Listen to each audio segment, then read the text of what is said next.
telling us something about deep tensor factorization. Here you go. Yes, hello everyone. My name is Jacob Schreiber. I'm a graduate student at the University of Washington where I work with Bill Noble and Jeff Belms. I'm going to be talking about some work that we're just wrapping up now about using deep tensor factorization in order to compress the human epigenome into a low-dimensional representation. We've called this work Avocado, and by the end of the presentation it should be obvious why I named it that.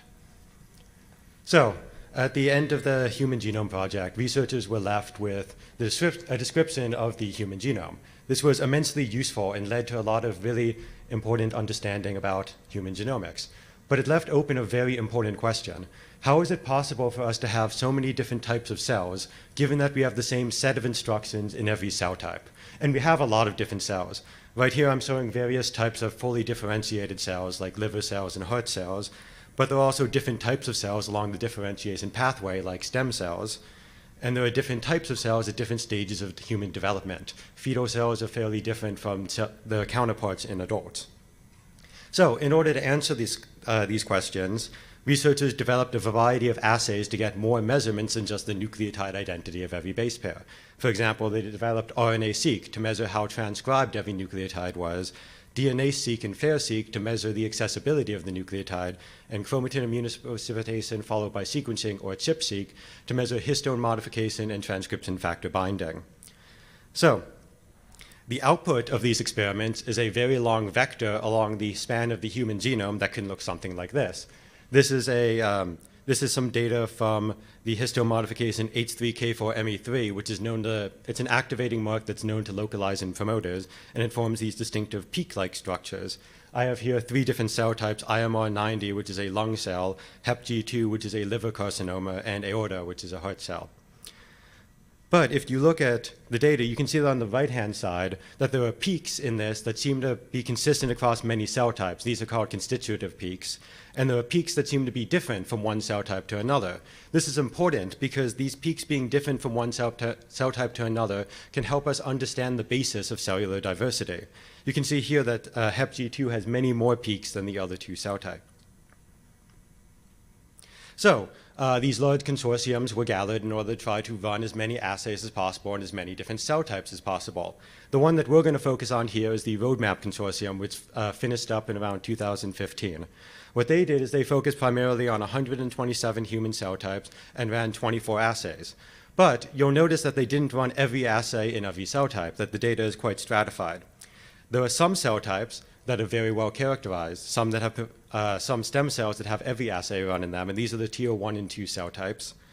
And then there are some assays that were systematically ran in all 127 human cell types. These assays were thought beforehand to give a very diverse set of information and include marks that localize in gene bodies and enhancers and so forth. So this raises the question, have we characterized the human epigenome yet? Are we done? And the simple answer is no. Not only do we not fill in this matrix, but this matrix isn't the full set of potential. There are far more human cell types that we could include, and there are way more assays than we could include than these 24. In order to try to more fully characterize the human epigenome, previous work like ChromeImpute and Predicted tried to train a machine learning model on the data we did have in order to impute the measurements that we didn't. Basically go from the 1,000 experiments that have been performed, try to produce imputed versions of all 3,000, and then say, now we've more fully characterized the human epigenome. What we do in this work is go the other direction. Instead of getting more measurements per base pair, we want to have fewer but more informative. We want to compress these 1,000 measurements per base pair down to a more informative, lower dimensional feature set. So the approach we use is deep tensor factorization. That this data is a tensor because we have cell types on one axis, assays on the other axis, and then the full span of the human genome on the third axis. This is a factorization approach because our goal is to learn a low-dimensional, low-dimensional representation or latent representation of each one of these axes independently. It's a deep approach because instead of combining these factors linearly, like a basic tensor factorization approach, we feed these factors into a deep neural network that then treats this as a regression problem. The neural network and the factors can then be trained jointly in order to impute the data within the tensor, similarly to the previous work that was focusing on imputation. Our goal, however, is to learn this informative feature set along the genome axis. We're hoping that the genome factors that we train can be used for a wide variety of machine learning tasks, that we want to feed them into various machine learning models that are predicting things not in this tensor, gene expression, chromatin conformation, promoter-enhancer interaction, and things like that. Currently, you would take epigenomic measurements, feed those into a machine learning model, and make predictions. We're hoping to replace it with this informative latent representation. But before we get to that, we figured that since we're training our model on epigenetic data, and epigenetic data is so highly correlated with all of these tasks, that a model that can impute epigenomic data well is going to serve as an informative latent set. So we start off by evaluating how good we can impute these epigenomic experiments. So here we're looking at a subsection of chromosome 1, again looking at H3K4ME3. This is the roadmap ChIP-seq data. These are the imputations produced by ChromeImpute in cyan. The original data is the blue line, with the corresponding mean squared error next to the label. Then we have predicted, which is the other method. And finally, we have avocado. It looks like in this very cherry-picked sample that avocado manages to do very well. In part, it's because there's this region where it seems like ChromeImpute predicts a peak that doesn't exist, predicted predicts kind of a peak that exists, and avocado does the best at minimizing the effect of that peak, which isn't really supported by the real data. We then systematically evaluated this across the full span of the genome using 6 different performance measures. The first is MSE global, which is just the mean squared error across the full span of the genome in every track. Then MSE1 observed, which is the mean squared error in the top 1% of positions according to VO data. Basically, how well do you perform when a peak exists in the data? MSE1 imputed, which is the mean squared error in the top 1% of positions according to imputed signal. And then mean squared error promoter, gene, and enhancer corresponding to the mean squared error in promoter regions, gene bodies, and enhancers, respectively. It seems like avocado is doing fairly well, but what's going on here? It looks like ChromeImpute is doing very well at MSE1 observed, but then the worst at MSE1 imputed, and conversely, avocado does fairly poorly at MSE1 observed and very well at MSE1 imputed. We hypothesized at this point that the primary source of error from these methods wasn't from spuriously predicting peaks around the genome. It was that at positions that are peaks in some cell types but not others, these methods may have difficulty identifying which cell types are active. In order to test this hypothesis, it involved having to create a new evaluation scheme. So what we did is we downloaded the max2 peak calls for each one of these tracks. What we have here is the ChIP-seq data in blue and the corresponding max2 peak calls in gray behind it. We summed up the max2 peak calls across all the cell types for a specific assay, typically the 127 cell types we were considering. In this example, we're just using 4. So then what we do is we segregate positions based on the number of cell types that they encode a peak for and evaluate them separately. We evaluate each one of these using the mean squared error, the recall, and the precision. The result of this is a graph that looks something like this. The x-axis is the number of cell types in which these positions exhibit a peak. What we have on the left-hand side is the mean squared error, the middle is the recall, and the right-hand side is the precision. Interestingly, in the middle plot, we see that ChromeImpute has a very high recall, which means that when there is a peak, ChromeImpute predicts high signal. However, it has a very low precision, which means that when it predicts high signal, there's not always a peak. Conversely, it seems like avocado has the highest precision, whereas it kind of swaps with predicted in terms of the recall. Overall, this suggests that ChromeImpute may overpredict peaks at regions which are peaks in some cell types but not others, whereas avocado has a much higher precision there. Ultimately, avocado is able to balance the precision in the recall in such a manner that reduces the mean squared error compared to the other 2 methods. So now we get back to the main task, which is we wanted to evaluate these latent factors at tasks other than the ones that were contained in the roadmap compendium. So we evaluate this systematically across 4 tasks, of which I'm only going to show you 3 here: predicting gene expression, predicting promoter-enhancer interactions, and predicting frequently interacting regions. For each task, we evaluate each cell type that we had data for independently, and we evaluate using 6 different feature sets. The first feature set we use is the available epigenomic data from the given cell type. This is basically the standard way of doing a lot of these predicted tasks, and the number of experiments can vary depending on the number of experiments that have been performed in that cell type. The next three correspond to three different sets of imputed measurements. Regardless of how many data was actually collected for that cell type, we use the imputed versions of all 24 assays. Then we compare against the avocado latent factors, which is what we're hoping is going to be more informative than all those other feature sets. And lastly, we use the full roadmap compendium, basically all 1,014 measurements, regardless of which cell type we're actually predicting in. The reason that we use this as a baseline is because the latent factors are exposed to measurements from all 1,014 tracks, and so we want to see whether or not we're outperforming simply being able to see across cell type. So then for each one of these tasks, now that we have our data, our feature sets, we run 5-fold cross-validation using a gradient boosting machine, and we report the mean average precision across all 5 folds. The first task we used was gene expression, and the first comparison we did was the performance of the avocado model. The models trained using the avocado latent factors versus the ones using the epigenomic measurements. And in all 47 cell types that we consider, we outperform them by an average of 0.144 mean average precision, which, given that the scale is between 0 and 1, that's fairly significant. Then we noticed that it seems like many of these cell types are easy to predict gene expression in, and some are difficult. So if we look at only the 7 most difficult cell types, this increases to an average of 0.167 mean average precision. This suggests that avocado does even better on tasks that are more difficult, which is a desirable property. However, using the full roadmap compendium proved to be a very difficult baseline. In fact, during the keynote, this was observed as well. And only 36 of the 47 cell types do we outperform that by an average of 0.06 mean average precision. And then if we focus on the 7 most difficult cell types, it's only by 0.03, which again shows that on the most difficult cell types, we outperform using the full roadmap compendium.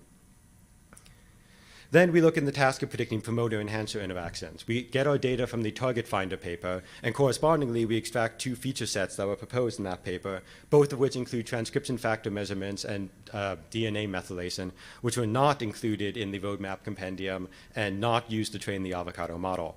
One of them extracted these features from both the enhancer and the promoter region, target finder EP in orange, and one of them extracted from the promoter, the enhancer, and the window between the promoter and the enhancer in gray.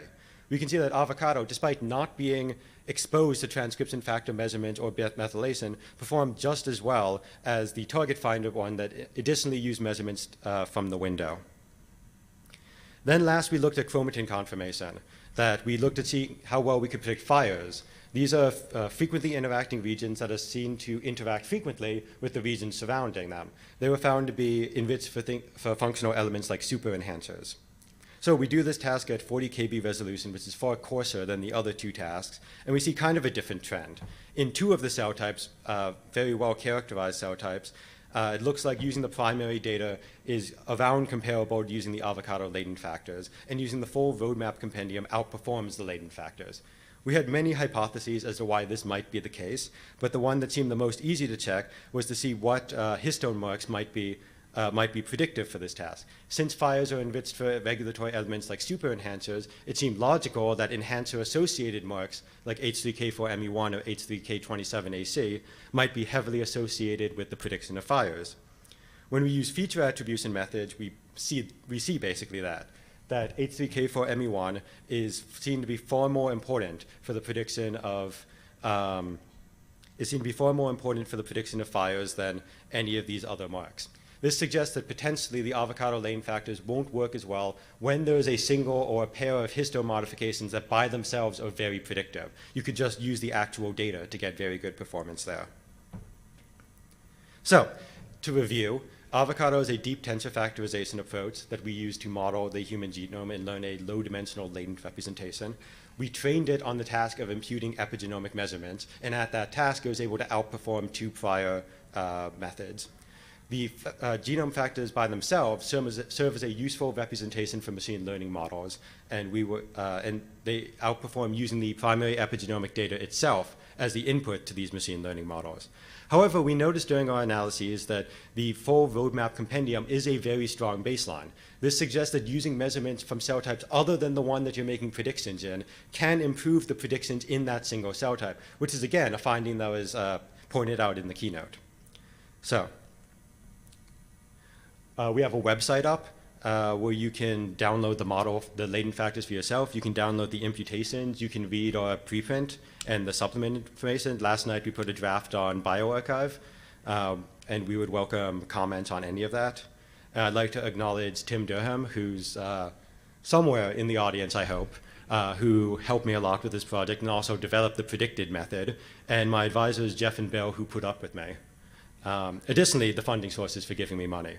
So Tim and I are both going to be presenting posters on our work tonight. So we encourage you to come and ask us questions. And Tim is going to be talking tomorrow at the VEGSIS COSI session about his work. So thank you for letting me speak here. And thank you.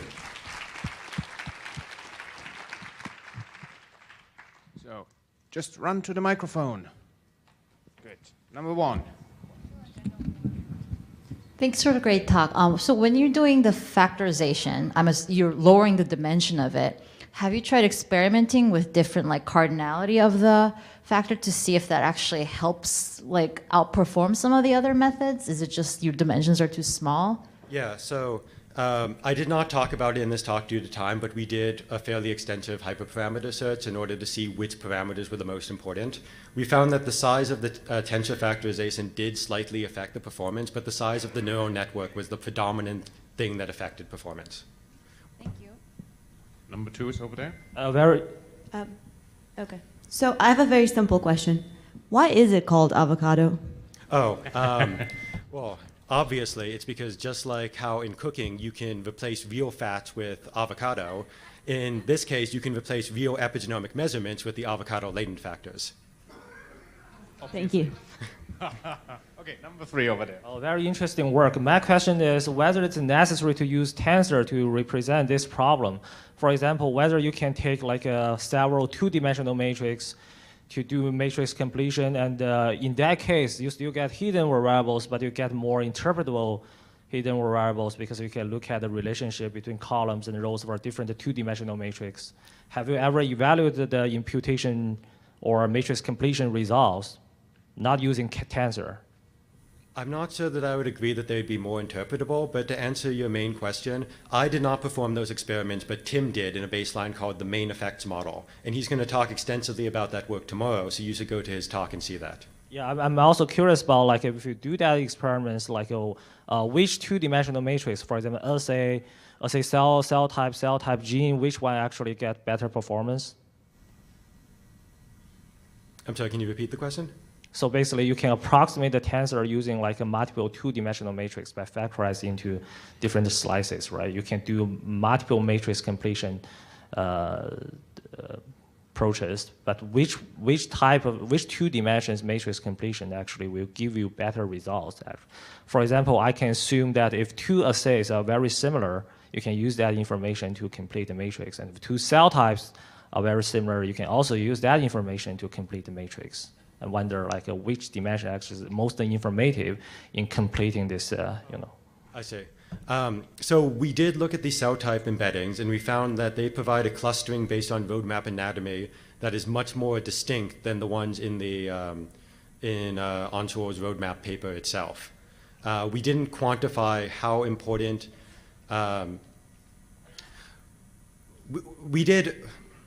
We did an analysis where we ran feature attribution methods in order to identify the contribution of each one. And ultimately what we saw is that the genome factors seem to encode peaks across all cell types and assays, and that the cell type and the assay factors serve predominantly to silence those peaks in cell types that they didn't occur or assays that they didn't occur. And so we hypothesized this is a reason for why the genome factors are such an informative feature set, because they include the potential to reconstruct any peak. Thank you. Hi, it's great work. I was wondering, could you elaborate a little more on how you're using spatial information here compared to Segway and Chrome HMM? Yeah, so a way that I didn't talk about that we're incorporating spatial information is that we don't model every position along the genome independently. We model it using multiple scales, which I allude to in the title, but didn't have time to get to in the talk. Ultimately, what we do is we have 3 sets of genome factors. Some that model the genome at 25 base pair resolution, like the other approaches. Some that model the genome at 250 base pair, which is like a nucleosome. And then some that model it at 5 kilobase resolution, which is like a small regulatory, medium-sized regulatory element. So in that way, we're able to aggregate this information across multiple adjacent base pairs. Okay, good. That was it. Thank you very much.